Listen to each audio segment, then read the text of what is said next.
It's Miss Shaw. Hello, everyone. My name is Mr. Burkle.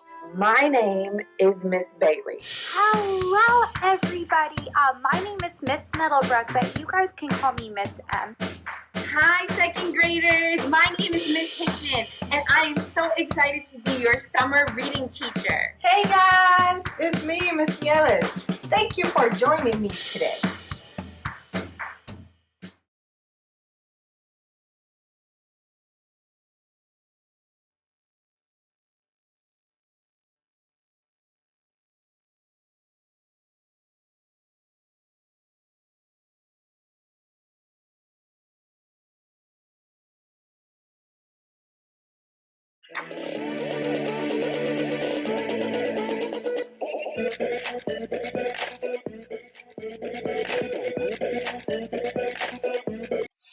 Hello, everyone. My name is Mr. Burkle, and I'm here to help you through your kindergarten ELA packets.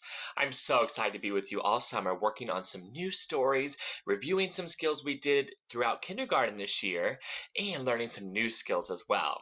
I'm currently a kindergarten teacher for Orange County Public Schools. I'm so excited to be here. Again, my name is Mr. Burkle, and we're looking at week 1, Packet 1. We're going to be looking at some specific words here today that are going to help us answer some questions after we read this story for today. So let's dive right into our important words today. Those words are characters, setting, major events, beginning, middle, and end. Let's take a look at that first one there, the characters. The characters of the story are the who, right? The who of the story. Who's in it? Are there people in it? Are there animals or creatures in a story, right? Creatures are like a unicorn. That's an example of a creature, right? There might be characters that are people, but there also might be characters that are animals in the story. The next word is setting. Can you say setting with me? Setting. Excellent. Setting is where and when the story happens. You might have the setting in a school, you might be in a house, you might be at a pool or on a playground somewhere. That tells me where the story happens. The next one here is major events. And what happens in the story? We want to know what happens at the beginning, the middle, and end. Let's take a look here at our presentation and see if we can learn some more about these things. Like I said, there are the characters, the who, right? The setting, and the beginning, middle, and end. Ooh, we'll also be learning about a story map today when we start our reading, all right? So, can you say characters, characters? Can you say setting, setting? And say beginning, middle, and end. Beginning, middle, and end. Excellent. Those are all going to be very important things as we read our story today. All right. In the beginning of a story, you can meet the characters, right? That who of the story. We want to know who's in our story. So usually at the very start of our story, we find out who's going to be in our story. In the middle of our story, we usually find there might be a problem, or we have the action of the story, right? Something's happening, maybe something scary, maybe something exciting, but that's kind of right in the middle of our story. And at the end, we find out how the problem gets solved. Maybe it's not always what we expected or a happy ending, but somehow we hope there's a resolution, that's a big word, or some kind of solution to the problem in the story that the characters were dealing with, right? When I think of beginning, middle, and end, sometimes I like to think of a sandwich, right? You have your bread at the top, your meat or your peanut butter and jelly and cheese and toppings in the middle, and the last piece of bread on the bottom is the end of your story. This is called a story map. You see this in your packet as well. And it says, after reading the story, Get, Set, Dive, complete the story map by writing or drawing pictures of the characters, setting, and the events. Then retell the story to someone in your family. Well, when we're looking at a story map here, we can see all the important words that we just talked about. There are the characters, right? The who of the story, the setting, where it happens, the beginning, something happens at the very start of our story when we meet our characters. The middle, there might be a problem that starts. We figure out what's going on in the story, that action, right? And at the end, something happens at the end with all of those characters. And when we're looking at a story map, if you've ever used a map or seen mom or dad or someone in your family have a map to get somewhere, right? It gives us directions. It shows us where things are. So that's what we do when we have a story map. It tells us where things are in the story, who's in the story, and the order it goes, right? It makes sense in our brain once we map it all out. And it helps us picture the story, right? We get to draw some pictures of the characters or draw some pictures of the setting or that action that happens in the story. Well, today's story is Get, Set, Dive, right? So I'm going to set a timer for us to read that story together or on our own, right? And then we'll come back and look at the story map, okay? So let me set a timer for us while you read Get, Set, Dive. All right. Setting a timer for 2 minutes.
All right.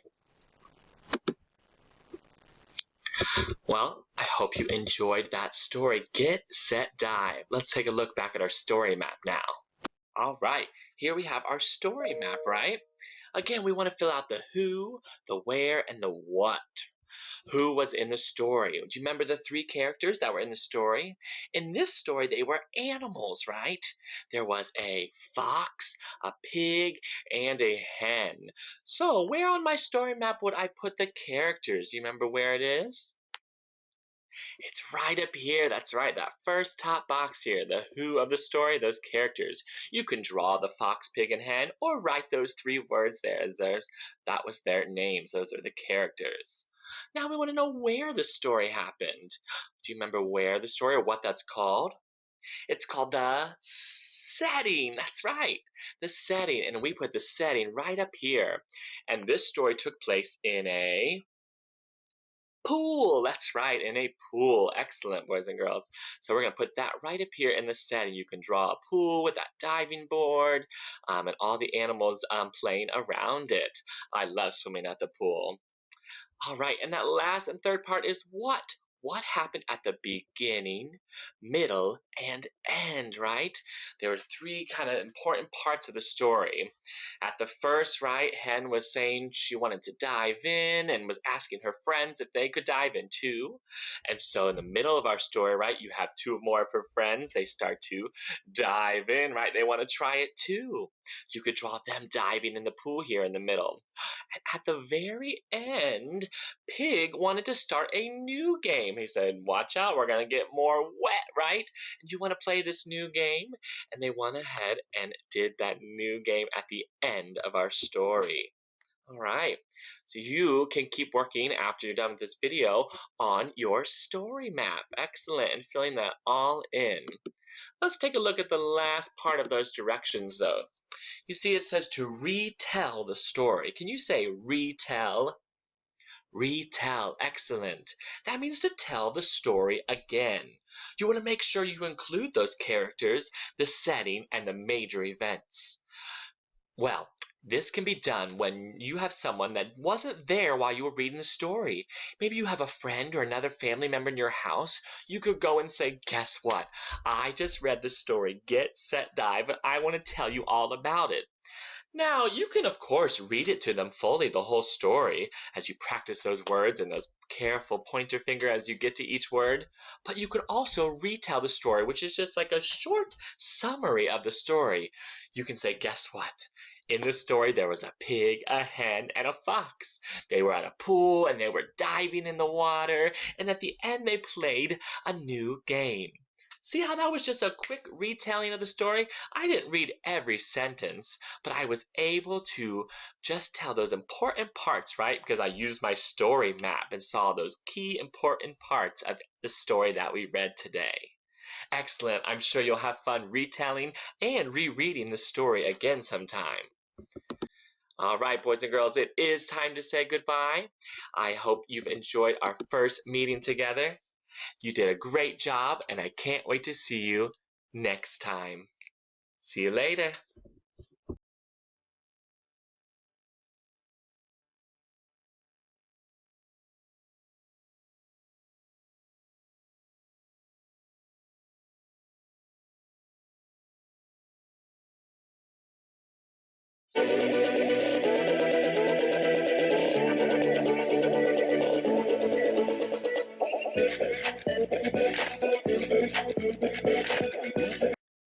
Hello everyone, it's Mr. Burkle again, and we're still on week 1, but we're looking at video 2 for a new story today called Nice Mice. I'm so excited you are back and joining me for a new story. I have a few new words for us to review and remember before we jump into today's story.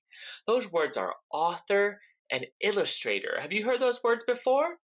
I bet you have. They're important things you're going to see throughout your whole time in school. Can you say author with me?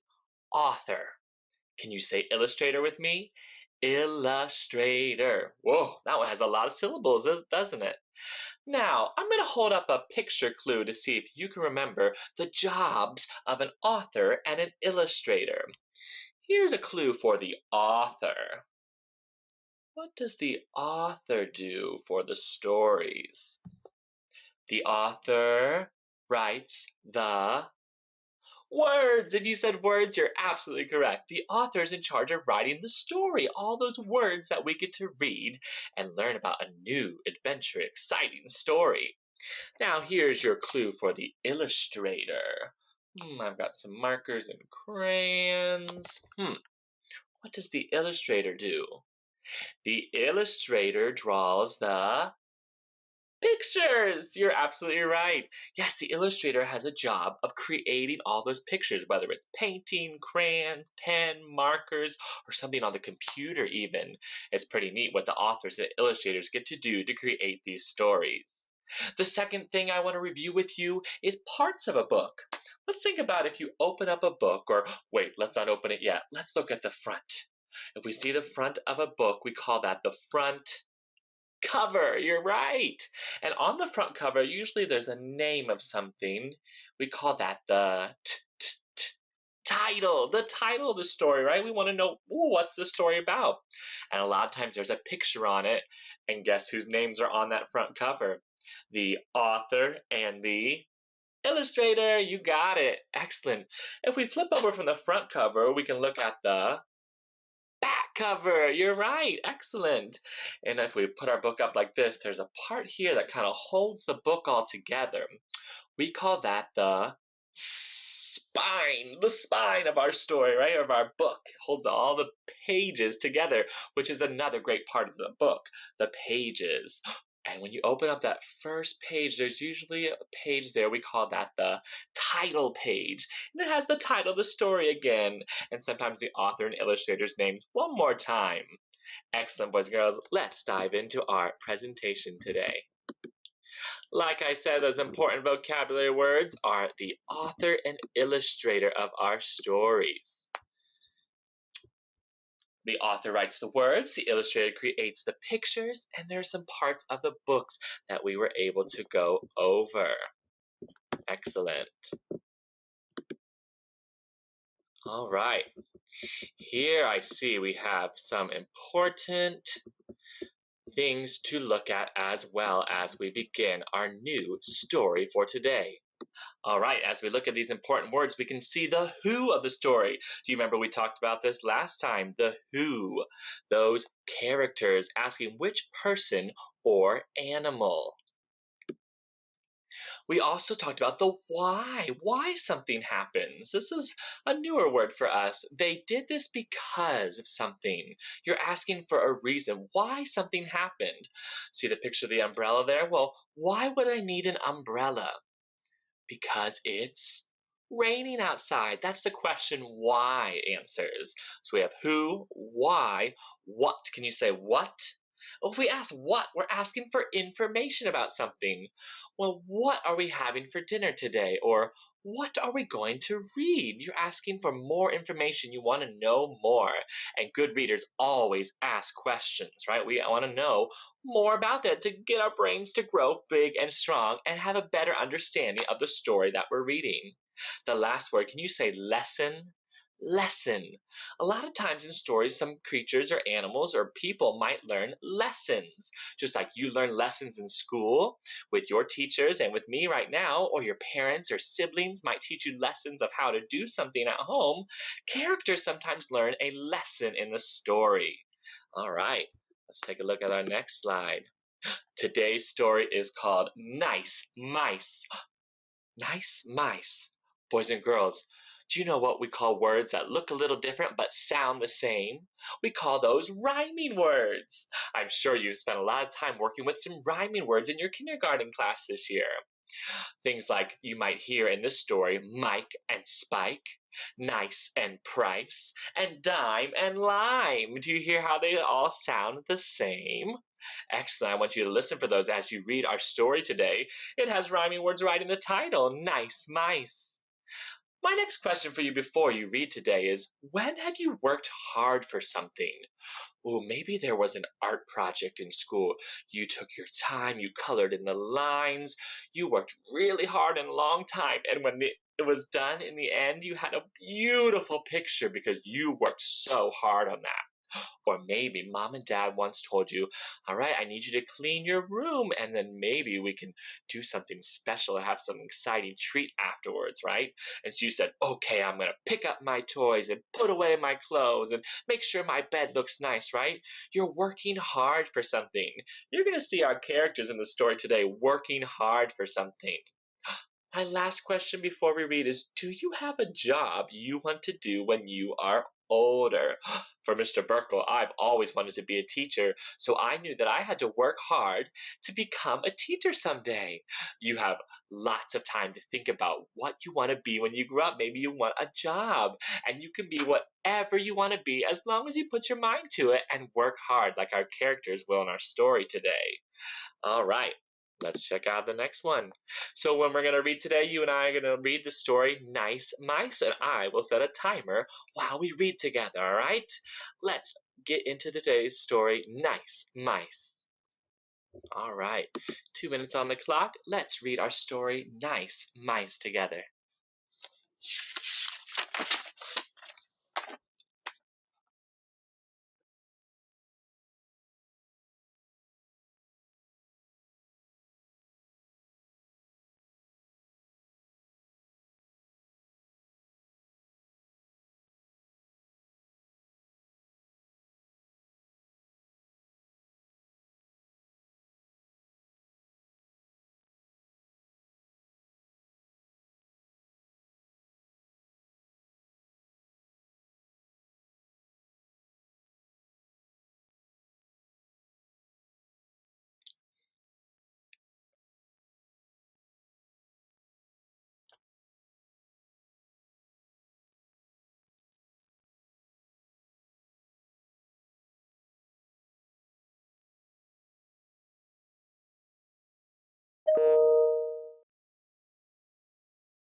All right, let's come back and talk about the story we just read. All right, I hope you enjoyed that story, Nice Mice. Did you hear those rhyming words throughout your story? It was pretty neat to hear about. Now let's take a look at those 3 questions it's asking you after we read that story. Remember, good readers always ask questions to help our brains understand what we've just read. That first one talks about the main characters. When we say main, we want to know who it's mostly about. Remember, characters are the who of the story. Let's see, were there 2 elephants in the story? No. Were there 2, cows in the story?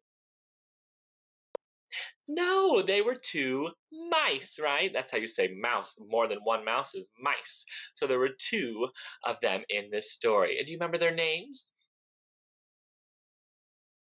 It was Spike and Mike, right? Those 2 rhyming words, Spike and Mike. Excellent. So you can write that as your sentence for the 2 main characters of this story. Well, our next question, why did they get the job? Remember, we want to know why something happened. Think about why. Why did they want to get a job? Well, they had to get a job because they wanted to go on a trip, remember? They had to get their bikes ready for the trip, and they wanted to go someplace nice and do lots of nice, exciting, fun things.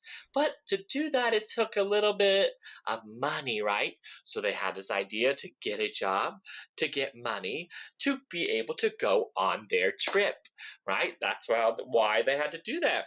They wanted to go on the trip, so they had to get a job to get money to be able to afford and go on that trip. Excellent. Let's take a look at our last question. We had who, why, and now what. What lesson did they teach us about working hard? Ooh, remember they were picking those limes and making all those drinks and cutting them up and working for a long time, almost a whole day, right? Well, when they worked hard, they were able to get money and they were able to go on a nice trip together. It kind of is like we call a snowball effect, right? When snow just keeps rolling down, things keep happening, and at the end you're left with a successful trip like these 2 mice got to go on, right? One thing happens after another, or like a domino effect, right? You hit the dominoes down, boom. At the end, they're all down, right? Boom, boom, boom. So when the mice worked hard, they got money, and they were able to go on the trip. So they taught us that working hard and getting a job, you can be able to do fun, exciting things, right? When we work hard, sometimes we get rewarded, and that makes us feel very happy, doesn't it? It made the mice feel happy as well. Excellent. So you can write that down as the lesson. They taught us working hard can give us a nice reward at the end. All right, boys and girls, it is time to say goodbye for today. You did an excellent job again answering all our questions. I will see you next time. Good job. Bye.